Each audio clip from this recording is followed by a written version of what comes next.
बिस्मिल्लाहिर्रहमानिर्रहीम। अस्सलाम वालेकुम नाज़रीन, फरवाज एनबी न्यूज़ के प्लेटफॉर्म से मैं आपका मेज़बान नवाज भुट्टो आपकी खिदमत में हाजिर। नाज़रीन, गुज़िश्ता रोज़ सुप्रीम कोर्ट की जो प्रोसीडिंग हुई, मेरी नज़रें मुसलसल चीफ जस्टिस पर रहीं।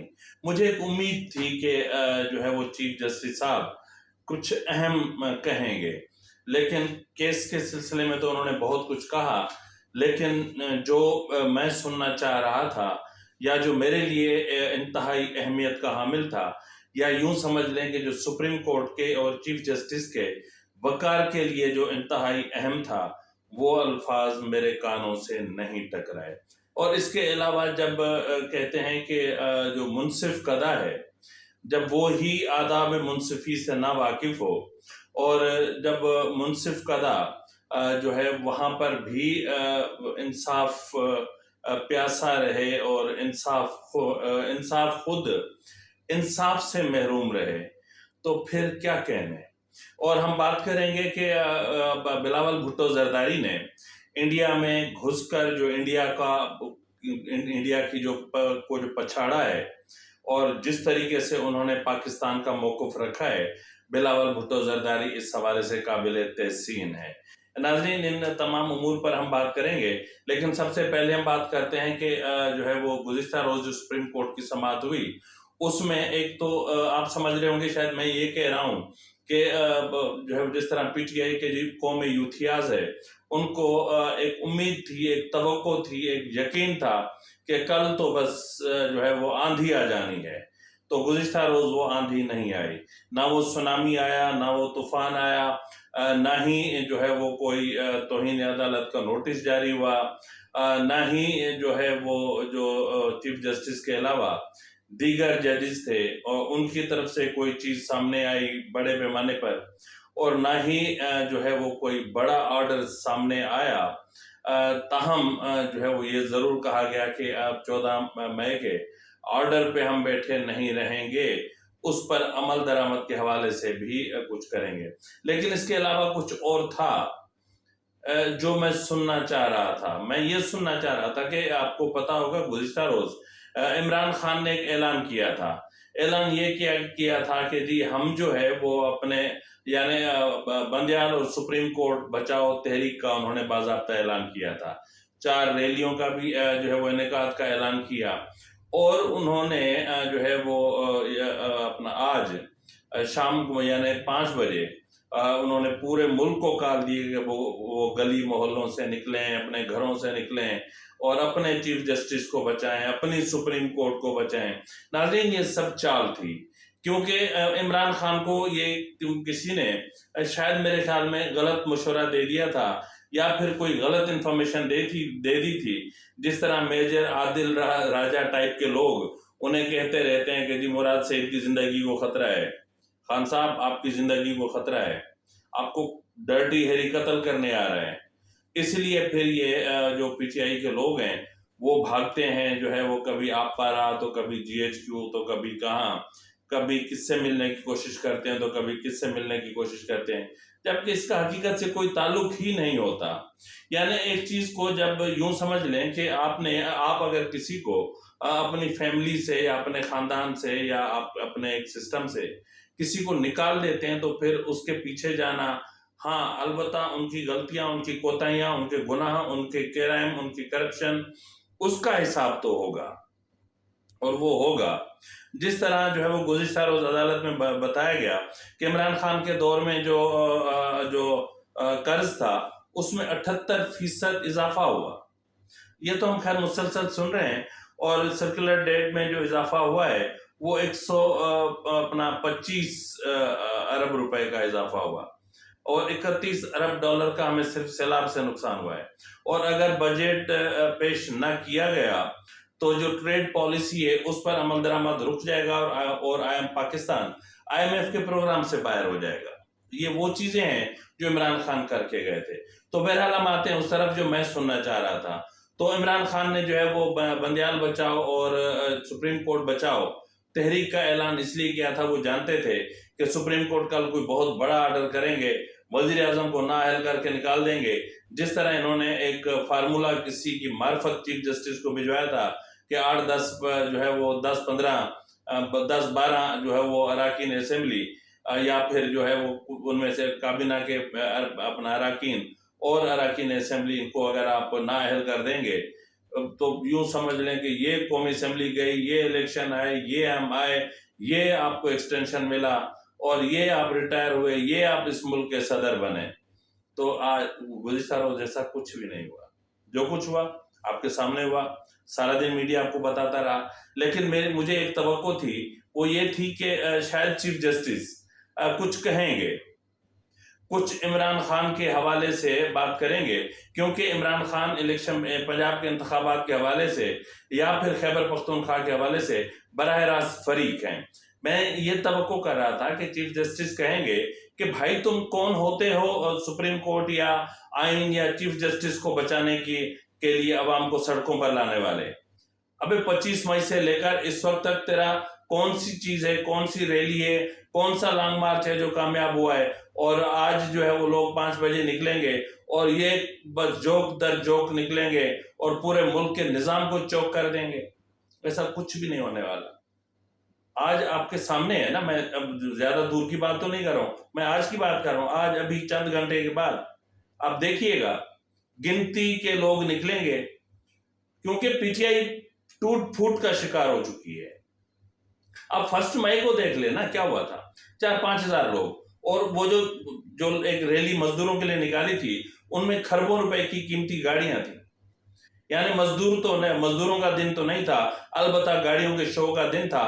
और वहां पर जो है वो उस जो रैली के दौरान एक बरहना नाच भी होता रहा और दुनिया उससे लुत्फ अंदोज होती रही। ये कुछ तस्वीरें आप देख सकते हैं। तो बहरहाल जो है वो मैं अब इस चीज पर बात करना फजूल है कि किसकी ऑडियो आई, किसकी वीडियो आई, किसने क्या किया, किसने क्या नहीं किया, ये सब चीजें फजूल लगती हैं। अब ये सब चीजें फजूल लगती है। अब ये धंधा चल रहा है। अब चीफ जस्टिस की जो है वो जोजा से मुतालिक सुन रहे हैं कि उनकी बराह रास्त इमरान खान से बातचीत चल रही है और वो उनको कह रहे हैं कि जी हमारा बंदाल साहब अगर कुछ कहे आपके लिए कुछ करें, आप क्या करेंगे, वो एक्सेट्रा एक्सेट्रा। तो इस तरह की चीजें चल रही हैं। किसी की बरहना वीडियोस की बातें चल रही हैं, किसी की इंतहाई गंदी वीडियोस की बातें चल रही हैं। मुराद सईद की एक गंदी वीडियो की बात चल रही है और जो है वो इमरान खान की खुद की एक गंदी वीडियो और 2-3 गंदी ऑडियोज की बातचीत चल रही है। और मेरे ख्याल में वो कमिंग वीक लॉन्च होंगी और बाकायदा लॉन्च होंगी, क्योंकि अब ये मुआशरा बर्बादी के दहाने पे पहुंच चुका है। हम तबाही के दहाने पर पहुंच चुके हैं।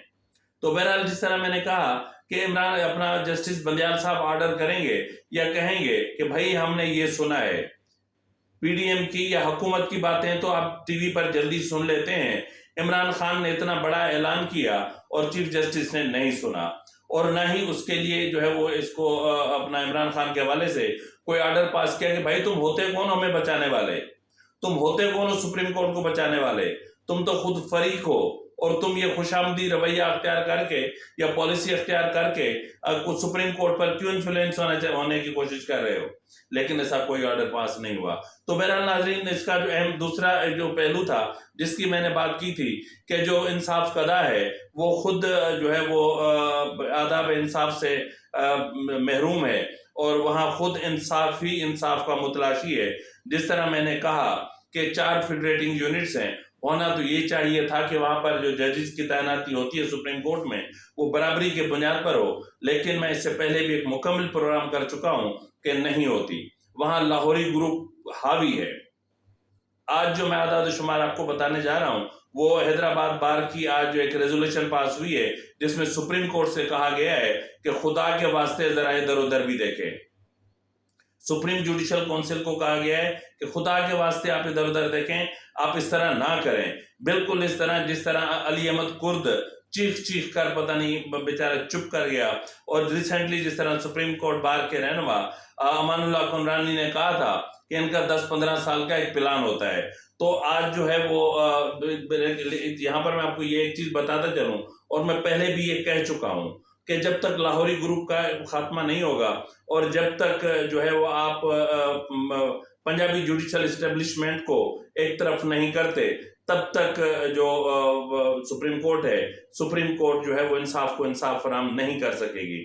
इस वक्त अगर हम बात करें तो इस वक्त खैबर पख्तूनख्वा से एक यानी जो खैबर पख्तूनख्वा का एक जज है और बलूचिस्तान से 2 जज हैं और सिंधी जज एक भी नहीं है। जिनको आप सिंधी कह रहे हैं, सिंध के डोमिसाइल पे जाने वालों को सिंधी समझ रहे हैं, ये आपकी गलत फहमी है।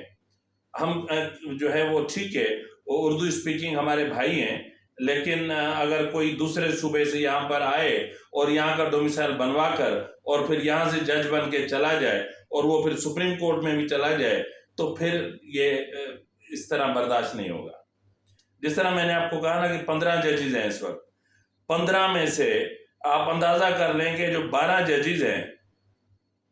जजेस हैं वो पंजाब के हैं, एक जज खैबर पख्तूनख्वा का है, 2 बलूचिस्तान के, सिंधी जज एक भी नहीं है। क्यों? क्या सिंधी अनपढ़ हैं, जाहिल हैं, बेवकूफ हैं?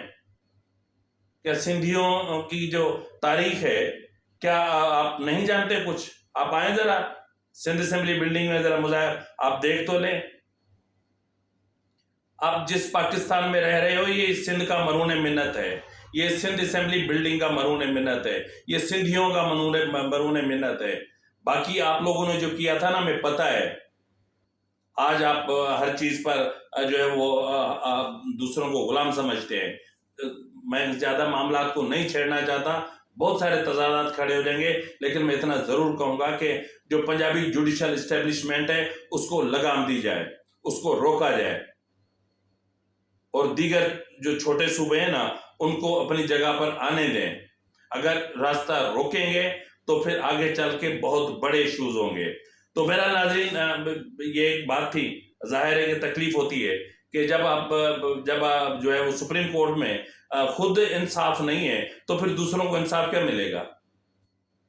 तो मेरा नाज़रीन, बिलावल भुट्टो जरदारी ने इंडिया में जाके इंडिया को पछाड़ा है, भारत में जाके भारत को पछाड़ा है, भारत में जाके भारत को ललकारा है। और बिलावल भुट्टो जरदारी ने जो इंतहाई अहमियत के मामलात बताए हैं या किए हैं, वो जो बातें की हैं सीधी सीधी हैं कि 5 अगस्त 2019 की पोजीशन पे इंडिया का अपना मकबूजा कश्मीर को ले आए तो फिर हम बातचीत कर सकते हैं। बाकी रहा सवाल दहशतगर्दी का, तो इस हवाले से भी बिलावल भुट्टो जरदारी ने इंतहाई अहम उमूर उठाए हैं।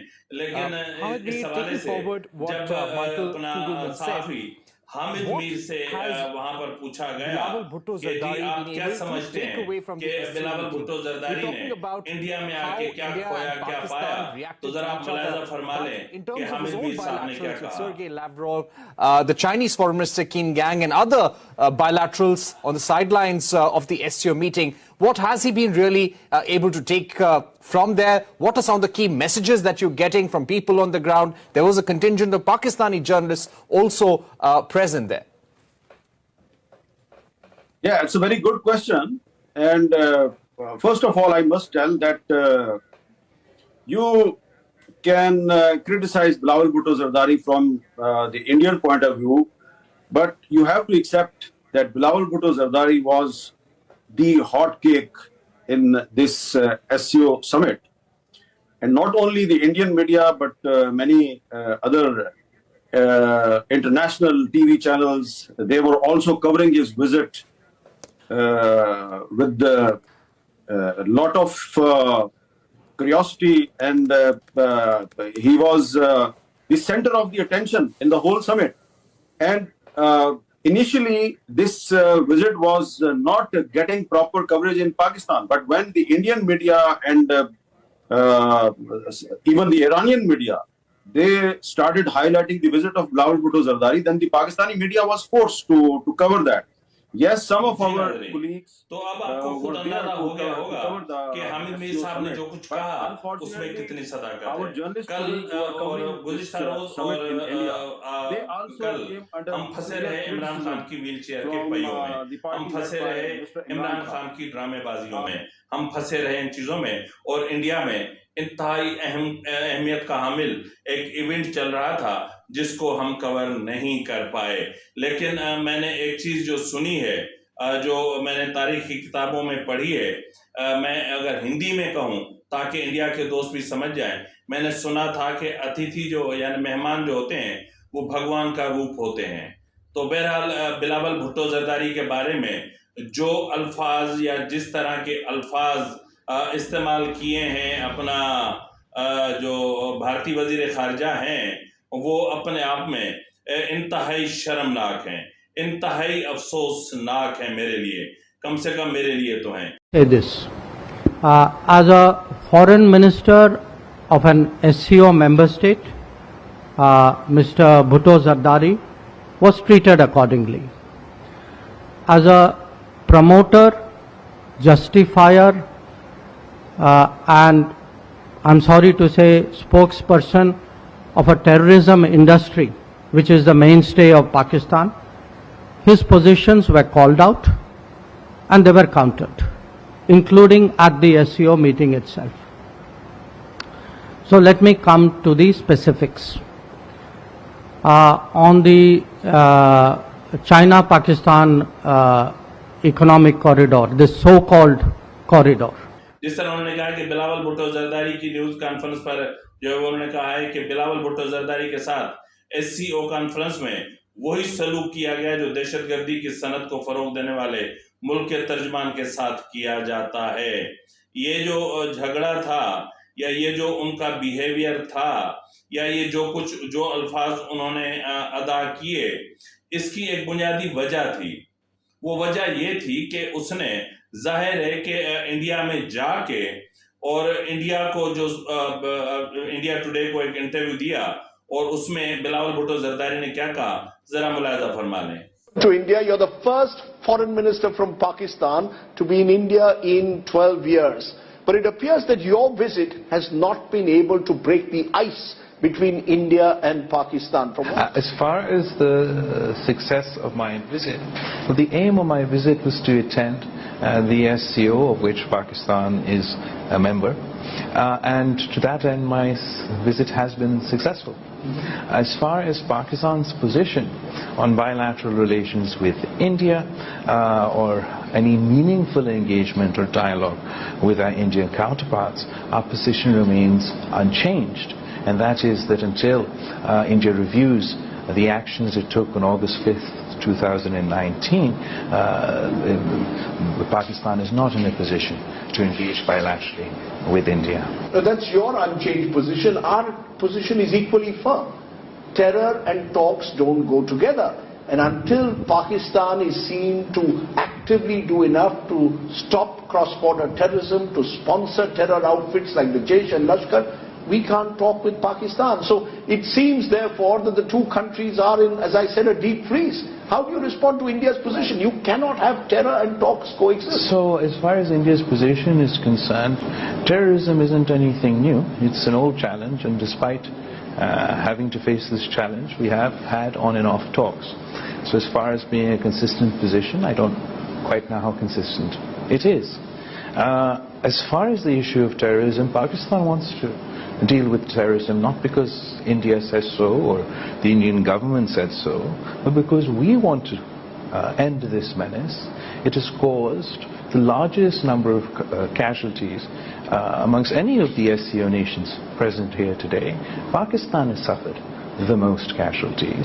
I myself stand here before you today, a victim of terrorism. We are ready and willing to engage and address any concerns that India might have, but India will also have to address our concerns. India would have to explain what Kulbhushan Yadav, not a non-state actor, a state actor, a Navy commander, was doing in Pakistan, carrying out terrorist attacks on Pakistan's soil. Does that not come under cross-border terrorism? Can I just... For example, you were saying that the fact that we've caught Kulbhushan Yadav, we can show him to you. The fact that he was a Navy commander in the Indian Army is not a legitimate accusation? Then who is India to defend in Pakistani courts? If you compare that with the Samjhota Express attack, over there everyone was acquitted. We've sent you voluminous evidence of it. The problem is I'm being very clear with you. I'm speaking with facts and I'm speaking rationally and unemotionally. But you were getting quite hyper. That in the Samjhota attack, that took place in 2007, where Pakistanis lost their lives, why it is that India has been unable to hold anybody accountable for that terrorist incident on Indian soil that resulted in Pakistani lives lost. तो नाज़रीन, जिस तरह बिलावल भुट्टो जरदारी ने खुलकर कहा, नाज़रीन इससे हटकर भी बिलावल भुट्टो जरदारी ने एक प्रेस कॉन्फ्रेंस की थी और उस मुख्तसर सी प्रेस कॉन्फ्रेंस में उन्होंने बहुत अहम बातें की थी। वो क्या थी, जरा मुलाहिजा फरमा लें। पाकिस्तान का असूली मौक़िफ़ है कि अगर ये अगस्त 4, 2019 पे वापसी चले जाए, जहाँ फिर भी मसाइल थे, दोनों तरफ मसाइल थे, तब भी कश्मीर का मसला था, ये सारे मसाइल थे, मगर these unilateral violations and illegal actions that they've taken have really undermined the environment, and now the onus is on India कि वो ऐसा कोई conducive environment create करे जिसमें बातचीत हो सके। अगर आप बातचीत करते हो तो बातचीत का कंक्लूजन में एक डॉक्यूमेंट आना है, एक एग्रीमेंट आना है जिसमें हमने भी साइन करना है, उन्हें साइन करना है, और इस एक एक्शन से इन्होंने अपने बायलैटरल एग्रीमेंट्स को वायलेट किया है, अपना इंटरनेशनल कमिटमेंट्स को वायलेट किया है। तो अब एक ट्रस्ट डेफिसिट पैदा होता है। अगर वो पहले के बायलैटरल और इंटरनेशनल अरेंजमेंट्स को यूनिलैटरली वायलेट कर सकते हैं, तो व्हाट्स टू से कि अगर आज में बातचीत शुरू भी करें, में डायलॉग भी करें, तो उस डायलॉग के नतीजे में जो डॉक्यूमेंट निकलता है इंडिया उसको भी यूनिलैटरली वायलेट किया जाए।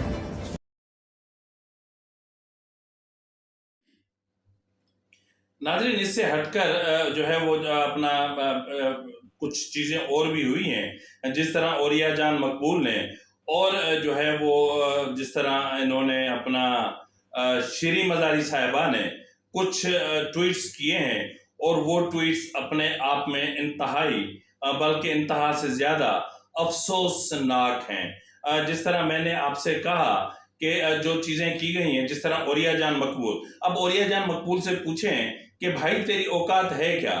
तू तो इमरान के लोंडे लपाड़ों में से एक है, तू तो उसके जो है वो तेरा बस नहीं चलता कि तू वो चीज़ है कि तू उस पर कलमा पढ़ने में भी देर ना करे, और तू बात करता है यहाँ पर बैठकर कि जी जो है वो अपना बिलावल भुट्टो जरदारी ने जयशंकर को देखकर और हिंदुओं की तरह भी यूं किया तो भी ये हुआ।